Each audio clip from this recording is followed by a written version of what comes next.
I managed to save 90% of my income.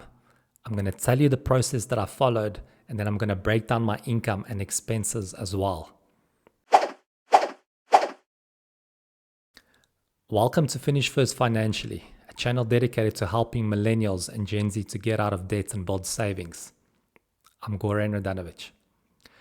One of the things that enabled me to save a tremendous amount of money is paying off my debt. When you've got debt, you're just constantly bogged down by payments. You've got your income coming in, and then you make all the different payments to creditors, and after that, you've got very little left. So I knew that if I got rid of my debt, I'd be able to save a significant amount of money. So that's what I did. I made a commitment to paying off everything, and I had vehicle finance, credit cards, overdraft, personal loan. I even owed for furniture and supermarket food. So the total debt was $40,000. And I started off with the vehicle finance first because my vehicle expenses were 30% of my income every single month. So once I got rid of that, I decided to focus on the smallest debt, and then eventually I paid off my largest debt. Now, once I paid off all of the debt, not only did I have a significant amount of money to save, I did not replace my car that was repossessed with another car.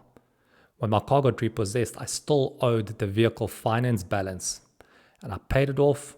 I had cash to buy another car, but I didn't because I didn't want to incur all the expenses that came along with car ownership, such as gas, repairs and maintenance, licensing, and everything else.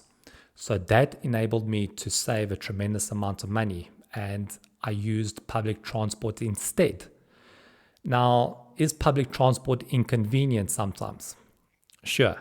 It's packed, it's smelly sometimes, it's loud, but I did it for the sake of saving a tremendous amount of money. Other expenses that I managed to avoid were subscriptions, eating out, not buying clothing, not buying gadgets. I didn't even have a pet. So I was really living the minimalist lifestyle. And I also didn't have children. Children are a major expense. They can sometimes be even more expensive than adults. You have to buy new clothing for them. You have to eventually school them. And I just didn't want that expense when I was in debt and saving up money.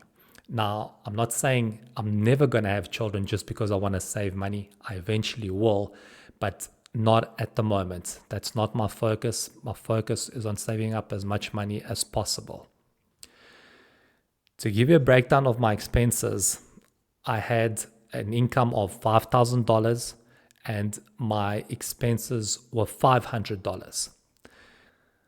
The breakdown of my expenses were water and electricity $70, food $150, internet $40, public transportation $20, banking $10, entertainment $50, donations $50, bookkeeper $30, gym $30, and general expenses of $50.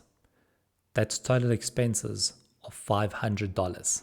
Now you'll notice one of the expenses that I didn't include was rent.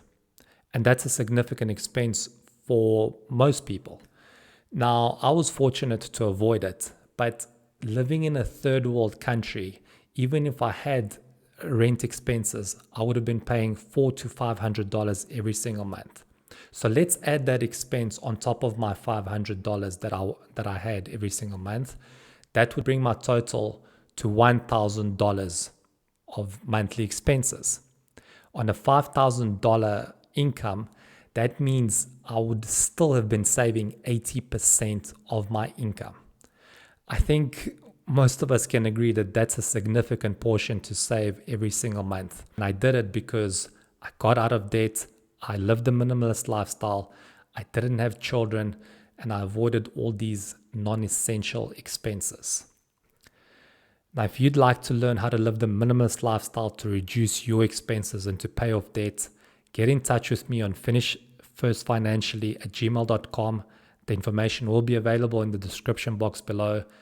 come onto the show and have a free consultation so we can discuss your situation and put you on the path to financial freedom ASAP.